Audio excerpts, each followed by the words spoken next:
Alright, hello, magandang gabi po, and welcome to Maybe the Old Songs with Nicolo, yay! Alright, kamusta po kayo? Medyo long time no see. 6 p.m. kami ngayon kasi requested ng ating guest. Dahil ang guest po natin ngayon ay special at siya po ay manggagaling pa sa isang live mall show, live mall event.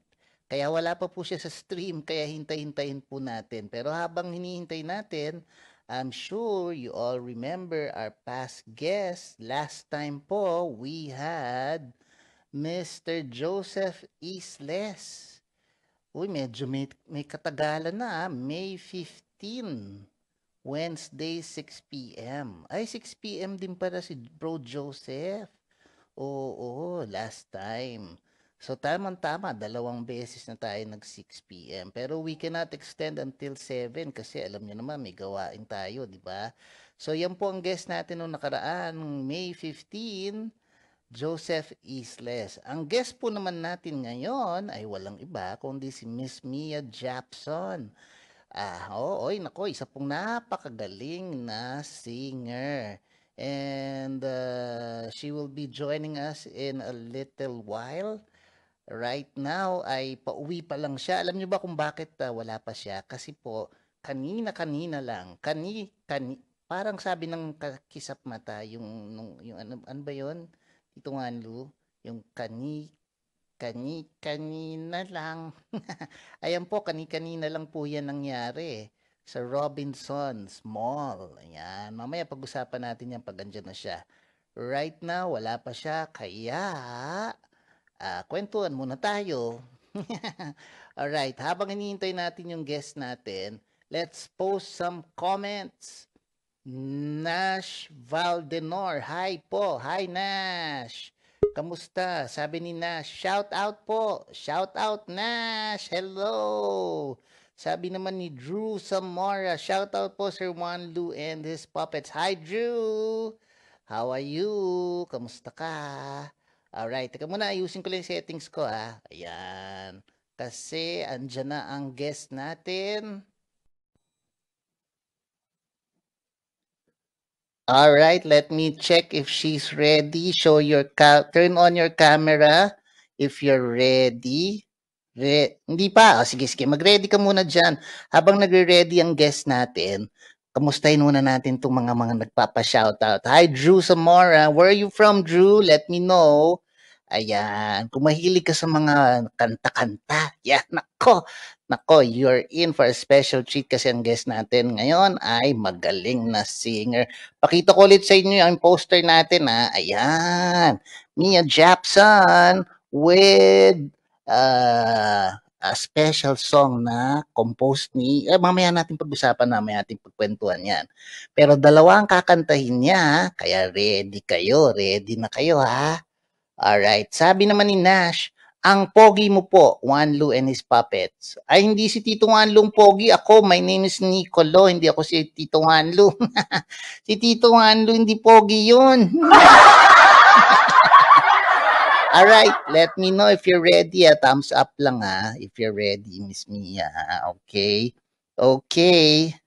Habang hinihintay natin yung guest natin, pakita ko ulit sa inyo yung nangyari kanina. Kagagaling lang po kasi ng ating guest sa isang mall show, live mall show in Robinsons. Alam niyo naman, favorite namin yung Robinsons. Oo. Catwalk Stars. Alamin natin yan kung ano nangyari diyan kanina. Alamin natin mamaya kay Miss Mia Japson herself kung anong nangyari dyan sa event na yan. Mukhang masaya, mukhang maraming tao. Tsaka, uy, okay. I think our guest is ready. So, let's welcome her to the stream. Ladies and gentlemen, please welcome Miss Mia Japson. Hello. Good evening, Ate. Can I call you Ate Mia? Ay, hindi, Dres. 7 years old mo ako. How old are you? I'm 14. 14? Ay, hindi naman. Mia lang. Hindi naman kailangang ate pala. You're only Opo yun. twice my age. Juan Luis ang nakakatok. Ano to? Naman dyan. Di ko maintindihan. What do you mean? Uy, Janelle is watching. Hi, Janelle. Thank you very much for watching. Okay, Mia, tayo muna magkwentuhan na. Sandali lang. Balik tayong pwesto. Yan. Okay, Mia, gusto ko lang malaman your history, yung music mo, yung music inclination mo. Saan ka natutong kumanta at kailan ka naging unang interesadong kumanta? Sa alala ko po talaga sa pagnanood po ng mga movies na puro kanta po, mga Disney movies, doon po ako na naging interesado sa pagkanta po. Tsaka nagkakaraoke po kami ng mga pamilya ko po ng Disney songs kaya na tsaka napakanta po ako doon. Ayun. So, Disney movies, ito yung mga A Whole New World. Yan yung mga, yun yung mga nabuti mo, Tito Manlo, A Whole New World. At saka ano yun, yung Little Mermaid, mga ganon, ano, mga Belle, mga Beauty and the Beast. Ah, mamaya na kita pagsasampulin, Pero Mia, tanong ko lang, did you have a formal training? Nag-voice lessons ka ba? Yes po. Sa The Voices po, yun po yung trainingan ko po. And actually, before ako nag-start singing officially po, medyo off-key ako, ganun po. Kaya nung nag-voice lessons po ako, naging okay naman po yung boses ko.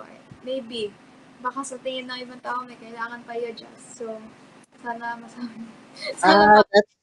that's nice to know, ano, kasi yung iba, sinasabi nila, hindi na daw kailangan mag-voice lessons, hindi na raw kailangan mag-singing lessons. Pero ikaw pala, you're open and you admit, no, na meron talaga improvement pag nagsisinging lessons, no? Kasi hindi naman pwedeng alam na natin lahat, eh. Pag nag-voice lessons tayo, we learn yung mga exercises, mga vocalization, di ba? Tama po ba yun? Yes. Everything is not perfect. So, when something does happen, you have to, kailangan mo talaga paringgan kung ano yung nagkamali o saan ka nagkamali. Yun po. Tama. I agree, Nia, 100%. Alam niyo po sa MCGI Music Ministry, nagtuturo rin sila kasi ng pag-awit. At isa yan sa mga tinuturo nila, yung vocalization, kung paano mo alagaan yung boses mo. Ba, hindi porket magaling ka kumanta, aasahan mo na lang yung galing mo sa kanta. Kung hindi mo naman alagaan yung boses mo isang araw, hindi aabutin yung tono kasi inom ka ng inom ng malamig na tubig, pagkakanta. Pagkatapos mo kumanta ng 10 kanta, kinain mo yung ice cream, yung mga gano'n, 'di po ba? Dapat inaalagaan din natin ang boses natin. Paano niyo po inaalagaan boses niyo, Miss Mia? Wala pa akong strict na habits, pero most of the time, it's to just keep singing. Just Kanta keep na kanta singing. para para maayos yung boses. Pero syempre, don't overwork your voice. Yun po. Uy, that's a good advice. Don't overwork your voice. Kasi po, naging guest din namin si Miss Akila Packing. Napakagaling na singer din. And sabi rin niya yun, eh. Sabi rin ni Miss Adeline Rabulan, sabi rin ni Bro Joseph Isles, ang pinakamaganda talaga, kumanta ka ng kumanta para ma-ensayo ka, ma-practice ka. Oo, sing in public, sing on your own, sing virtually, tapos yun nga, magandang practice daw yun. Okay. Tapos Miss Mia, tanong ko lang po, ano pong nangyari dito sa, ayan, papakita ko sa inyong picture. Ano Ah! pong nangyari dyan? Kaya nga po naging medyo late po ako eh. That was earlier in Robinson's Novaliches po ata. And like, it was a fashion show po. I was one of the performers there and marami po kami actually. Kaya parang nakita ko po yung mga tao, parang naiinip na sila. Kasi they were waiting for the fashion show na. Tsaka, yung tatlo ko pong kasama dyan, or a part of the performers. Ayun po si boy po, si Kyle Molina po yan.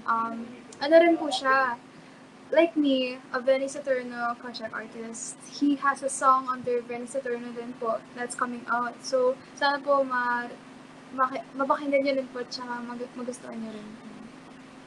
I see. Aba, hindi talaga biro 'tong bisita natin. Venny Saturno, artist. Teka muna, tanong ko lang po. Hindi, unang-una po, hindi kayo late, ah. Don't think that you're late. Tama-tama lang po ang dating nyo. Sure ba? Opo, tama-tama lang po ang dating niya. Hindi nga lang tayo nakapag-mic test tsaka music test, pero sabi nga nila, bahala na si Batman. Bahala na, tingnan natin. Okay, bago ko po kayo pakantahin ng inyong career single, na I believe it's now out on Spotify. Tama po Yes. ba? Let us know the history naman po about this song. Paano po ito napunta sa inyo? Paano niyo naging kanta? Napili po ba kayo ni Mr. Benny Saturno o ano pong history behind this? So my manager reached out to us and said na we should collab with Sylvanie. And so, ayun po, binigyan po kami ng sample songs, old songs din po ni Sylvanie. And Bakit Ba is the actual original song of Sylvanie by LMA Saison. So, doon po nanggaling yung tintig. So, I sang the song, tapos nag-gitara po ako with the chords online. Nagulat po si Sylvanie kasi po, hindi ako, may sakit po ako sa video. Kasi ito sa video na nag-gitara po ako. May sakit po ako. Tsaka, hindi po maganda yung boses ko. So, nagtaka po siya kung nakakakanta po talaga ako. And when we met him na sa studio niya po, sabi niya, kala ko di siya nakakakanta. Kasi, my voice was different sa video. Tuloy po namin yung recording and it went smoothly po. Tsaka, ang layo, for me po, malayo po yung original, si Miss Ella po, to my version of the song. Kaya, I guess, hindi po siya halata. Yun po. Ayun. Okay, alam niyo po 'no, very interesting kasi si Mr. Benny Saturno, hindi na mo ano na po 'yan, legendary kumbaga living legend, as far as Philippine music industry is concerned. Nung na-meet niyo po ba siya at, naisip niyo na kakantahin niyo yung kanta niya, siyempre it will depend on your performance, it will depend on how you sang the song, kung matutuloy ba itong project na 'to, hindi.